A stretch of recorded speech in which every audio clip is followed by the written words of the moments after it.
welcome back to Super Kitten Krysta 64. We are on our way to the Video Game History Foundation. We're on the beautiful Bay Bridge right now. Yes, we are. The other side of the bay. We've been big fans of the Video Game History Foundation for a long time, but we're going for a very specific reason. Yeah. We are making a donation of historical importance. Yes. I have, strangely, a pretty full collection of the Gizmondo hardware and software, which is this obscure, forgotten handheld system from 2005. It sold like 20,000 units total. I happened to work on it in an earlier job, so I just randomly happened to have it. It's been sitting in my garage for like 15 years. We are sending it to a new home today. That's right. I think that we talk a lot about video game history preservation, so I'm really happy that we're able to make a contribution. No matter how obscure something is or how small of an amount it's sold, it still was part of video game history, and we also have some separate videos really showing you the Gizmondo, so we'll link those as well. In all its glory. In all its beautiful 2005 glory. But yes, a really fun trip for us, and we'll take you along with us, so let's go.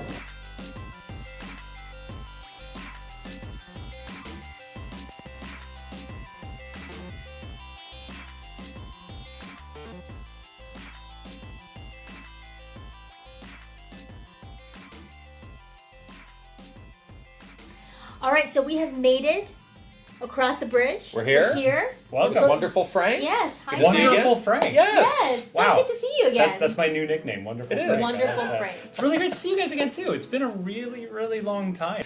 But thank you for having us here. We've been looking around a little bit, and you just have like so many amazing treasures.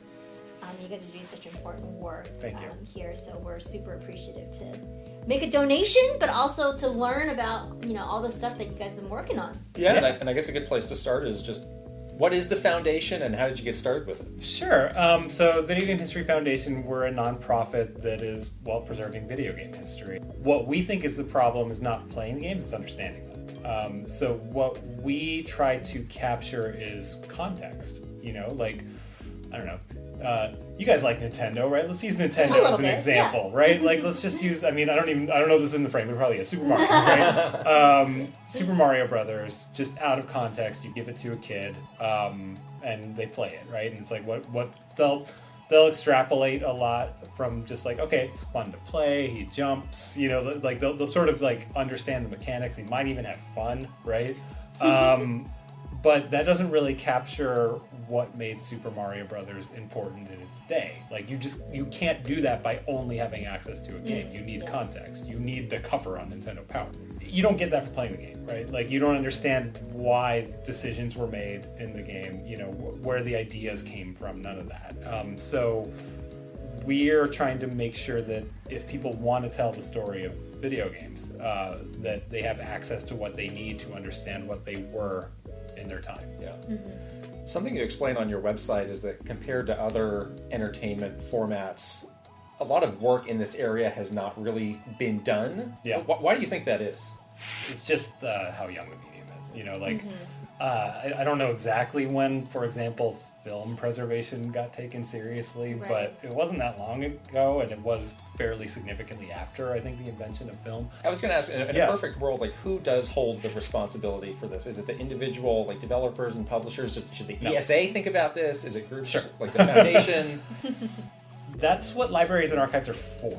You know what I mean? Like that like in anywhere else, that's just like, that is the function of an organization like ours or other organizations that are like ours, because we're not the only ones. I think it's kind of an inevitability that we'll get there. It might not be, as prolific as film, but like that's the future we're going for when we work with people in the video game industry. Like, we make it very plain, like, look, this is the future we see for you. And like, you should not trust your material to be safe within your walls.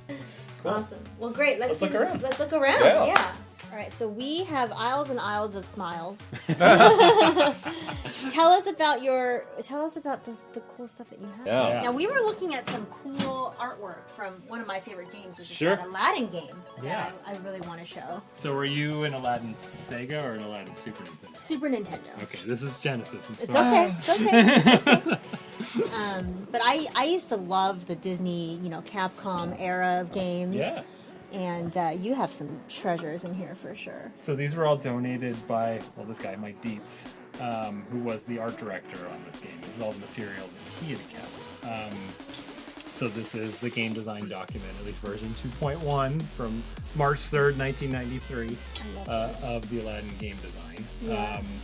Which And it goes through all the details, like he jumps here, he like literally maps the entire game. So Mike would generate these sheets for any object that was animated in the game. So for example, this is, I think, the final form. Yeah, of boss. Jafar, yeah. Here's another, Jafar. So he would generate these images that explain, all the animation needs for each character. And he would send these sheets to Disney Animation, actually did the animation for the game. Right. And they would do it traditionally on paper, like they always do. This is one of the bosses. I love that. You could kind of tell if you look at them that Mike Dietz, his next game as art director was Earthworm Jim. Yeah. You kind of see it in the face. In the He's face, here. yeah. Something else we were looking at before was before everything became digital. Screenshots were just slides. Yeah. Actually slides, like your aunt's slideshow to Hawaii or something. You were We like do have some in here. Huh? befuddled by the slides. This is your slide face. Okay. Yeah, we found some. We have way more than this. This is just kind of an example we brought Yeah. out. But let's see. Should we try to hold this You up? can hold it up to the light. I think we Yeah, can let's see. So yeah, back in the day, this is how art was sent to magazines. Madden '93.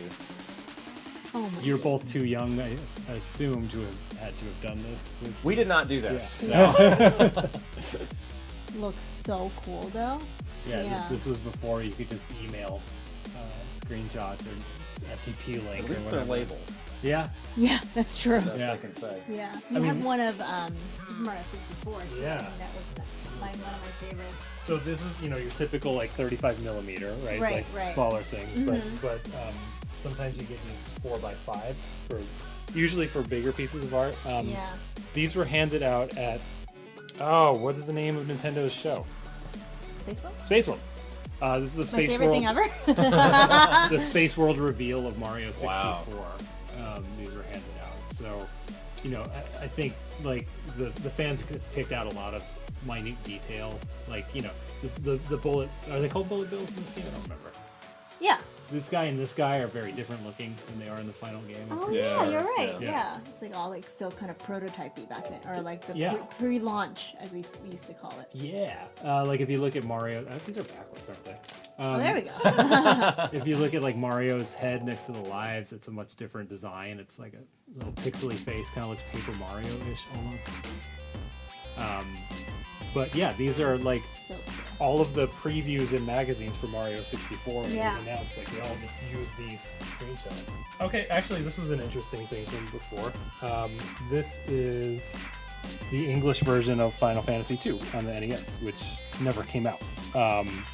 As most people know, 2 and 3 were not released in America. When they released 4, they called it 2. Yeah, this is not the 2 that was actually 4. Right, This was exactly. This is literally 2. actually This is 2. literally two. Yeah.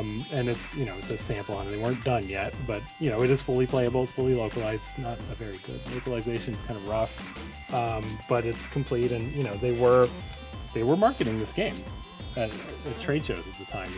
Actually, I can take this out. See the box art.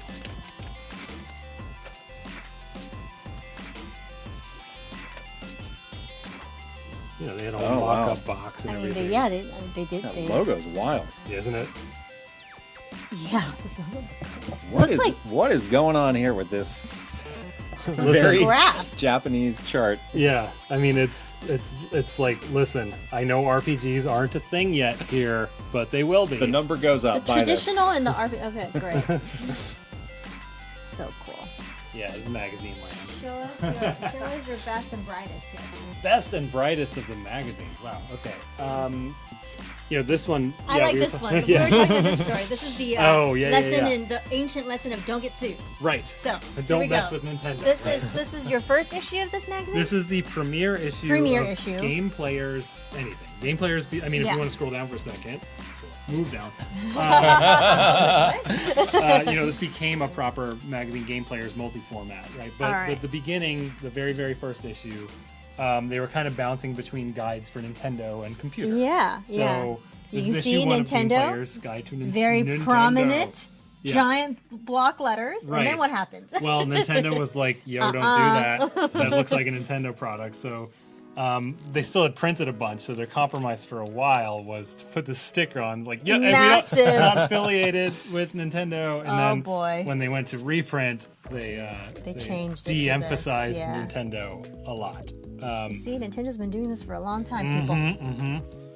Cool. All right, so you have another aisle of secrets over there. So you've Pulled out some basically fun pulled stuff. out some really interesting stuff. We were looking at this Well, earlier. this caught your eye. I like to knit, and I was like, wait, excuse me? So this is the Nintendo knitting machine.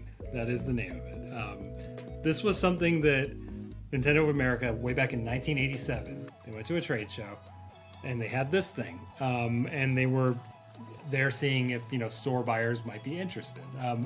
And it sounds ridiculous, but it's like let's keep in mind this is kind of a new company, like reintroducing video games, almost Trojan horse-like with the robot and everything, right? So it makes a kind of sense that they might try to expand the audience of who might get an NES, right? Yeah. So yeah, they had this knitting machine, and the way it worked is really simple, actually. So this is kind of a traditional, what we'd call Japanese knitting machine style.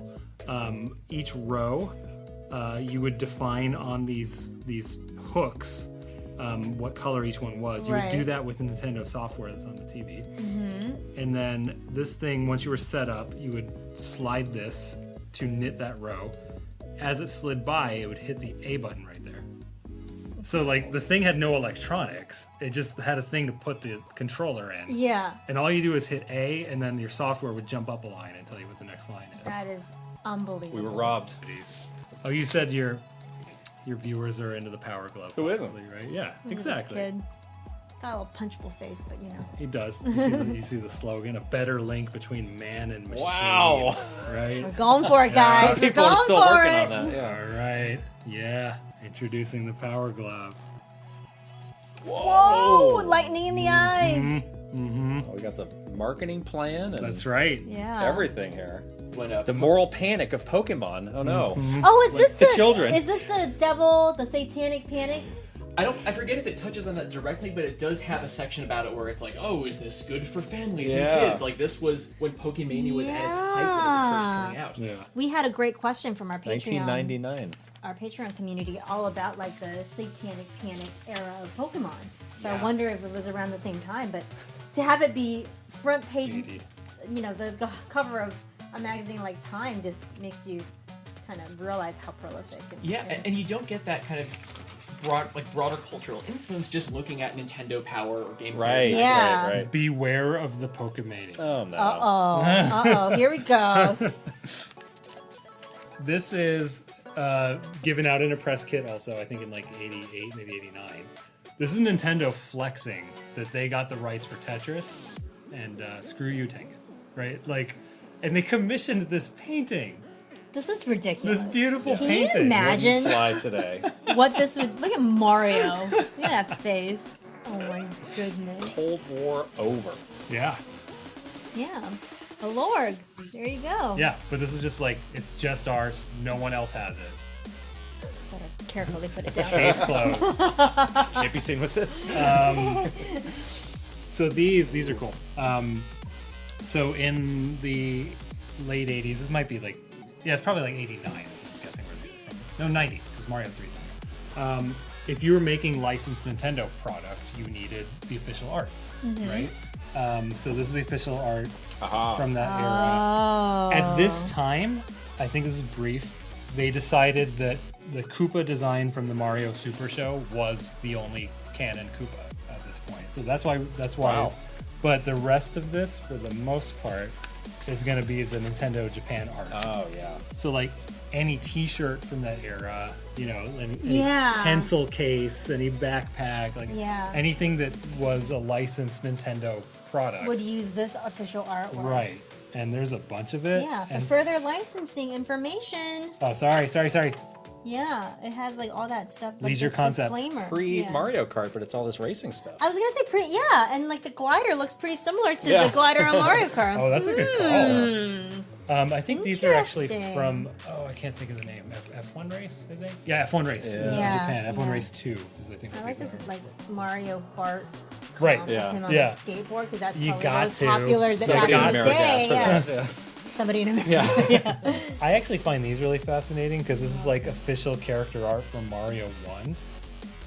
Did anyone ever use the profile of Oh, the wow. Starman? I don't know. That doesn't yeah, look right. and it's called Right? Starman. I did not Yeah. know that. I That's think this weird. is like, I'm not gonna be dramatic and say this is lost art, but you know what I mean? Like, this is official art from the first Yeah. Super Mario that like I don't think was ever really used for anything, and Yeah, that I don't think a yeah. lot of people have seen. This fire flower doesn't even look like the fire flower that we're used to. Right. It has petals, which we don't see. Oh wait, there's this really great story with Mario 2. I was wondering if we had that one. We do. Fantastic. Oh my gosh, I love to see you flip See it. how Oh, they see, don't cross do out- that. Yeah, don't use the old Nintendo one. Don't do it. Yeah. Use the who was it? Deke? Did Deke do the Mario? That's Yeah. so strange. Oh, that's right. Deke Uh, was so big back in the They day. were. We all giggled at the end. Oh, look, your favorite. He fell out of the cloud. Baby Lucky fell out of the cloud. Oh, Yeah, they these are should. really cute We drawings. should really make that into a shirt. Wait, did anyone ever do the back view of a hammer throw? You know? I mean, yeah. Or like, look, The face of the it, cheap, Goomba. straight coming at you, cheap, cheap. Yeah, straight coming at you, cheap, cheap. Right, he doesn't look very threatening, does he? He looks like he's about to kiss you. So these were. Pasta power? Yeah, I don't know. Like, was that like a Kraft macaroni and cheese tie-in or Maybe, something? yeah. I don't like know. Chef Mario though. That's really Yeah. cute. I'm hung up on Mario and Luigi driving the like Model T car. Yeah, that's not from any Goggles and Put everything. that in Mario Kart. Yeah. Head backwards. I'm concerned that he's doing this to the pasta not in a pan but in a pot. Right, because I mean, yeah, I get tossing stuff in a pan. Yeah, but, like, right? that- He's not. That's not fried noodles though. No. Right, he's boiling pasta. He's boiling, so like hot water's just Right, Gonna get hurt. it's not this, like okay. umbrella situation here. Oh my gosh. Is that from one of his relatives? Like, how does that work? Oh my gosh. Let's not think too Better not deeply to about ask. that. Yeah, I that's thought very you two would have the answer. No, we don't. What? Uh-oh. What is happening here? Trouble Why would you again. need Remember this? the shark level of Mario Brothers. Why would you need this? Oh my gosh, this is what I do. He's sailing. It's even keeled over. Oh That's- no! Oh. You know, if What a creepy dream. Illumination had called me, this could have been their logo for that band. They They probably didn't even know there they was even one. know that this doesn't exist, Mhm. yeah. I can't see Mario's other hand here. Oh, that's. Oh no! But don't do that! Come on! You're are you ruining it! Mario's Oh cute. my gosh! Alright, well, we just went on a full tour of all of the interesting, cool things you have. I don't know if this is gonna live up to the interesting, cool expectations, but it is something. It is something. It's all of the production material from Super Mario World. Not quite. We'll work our way up to that. But yeah, I did want to give you all of this great Gizmondo stuff. You know, I have both versions of the hardware for you. This You is This know- one's sealed. Oh my still God. sealed. okay, we're gonna explain both versions. Yes. So Yeah. this is the only one I've ever touched, which is the Smart Ads version. This is the Primo. This is the full one that costs like $400. right. So And- this is the one that was ad supported. Kind of like Yeah, a Kindle it's that like a you Kindle could get with now. ads, Right. yeah. And you buy it at a discount. Really, they got the idea from these guys. I Yeah. think. Yeah. It was ahead of its time it was in some before, ways. yeah. You know, I'm giving crap to the Gizmondo. It's fine. Because you should. Yeah. It But is actually, like, real people worked on this, and there were real ideas. Yeah. Like, they Mm-hmm. just didn't know it was a weird scheme. Exactly. GPS. I've Right. never actually seen the full one. Oh. Okay. Maybe Well, at Conky back in the day. it's and I all forgot, there. But, you know, we only ever got as media the Smart Ads. Right. Mm. Right. So this is new for me. Well, it's yours now. Excellent. We also have so many games. All right, Gizmondo And I'm games. just going to start pulling stacks and Okay. stacks of games. Colors was the GTA like. on this Gizmondo. Use the GPS for Yeah. your gang warfare. It did. Right. And Colors never was manufactured. So this is an unreleased Gizmondo game, complete in box with And again, if you look at the slip, it looks like it's just photocopied. Oh, absolutely. So Yeah. yeah. Wow. Where's Sticky That's Balls? the big one. Sticky Balls is what we're here for. Sticky Balls is Sticky also Balls. this Yes. is Peggy rating, so from Peggy Europe. 3. Yeah. Yeah, Sticky Balls by the brothers who worked on Plock and stuff. Why are they not coming to mind? Oh, you know a lot about Sticky Balls. Yeah, I do. Oh, good. Yeah. Well, great. Yeah. Things Gizmondo. were wild back in 2005. That's all I got to It's say. true. Things are wild. Anyway, This is awesome. Thank you. You're very Thank welcome. you. yeah, well, They thank came you home guys. at last. Is my favorite. Yes. Yes, they're in their rightful place. You guys are doing such Visit anytime. amazing stuff, and like, I literally could spend all day here. It's so cool. If people want to help, tell Yeah. them once again Yes, how sure. they can help keep all of this going, because I think it's so important. I mean, the easiest way is just go to our website, gamehistory.org. If you're able to support financially, anything helps us. And we have some pretty good rewards. You can hang out with our crew and community of really, really nice video game historians. We love solving mysteries. Yeah. Yeah. So if you got a mystery to solve, you're like, I don't remember this game I played, like, we're going to figure it out because we love that. We also do like monthly behind the scenes hangouts. You can see the weird stuff we're up to. Yes, we'll put all the links in the description below so you guys can go and check it out. But yeah, this is our good chromatic video game deed for the year. Thank you very much. These will go next to Beethoven's second. And Perfect. Yeah. Next to Baby's Day Out, and Yeah. I will be. We can get back up to our nonsense and That's right. feel good about ourselves. Bye. Thank you. Bye, guys. Bye.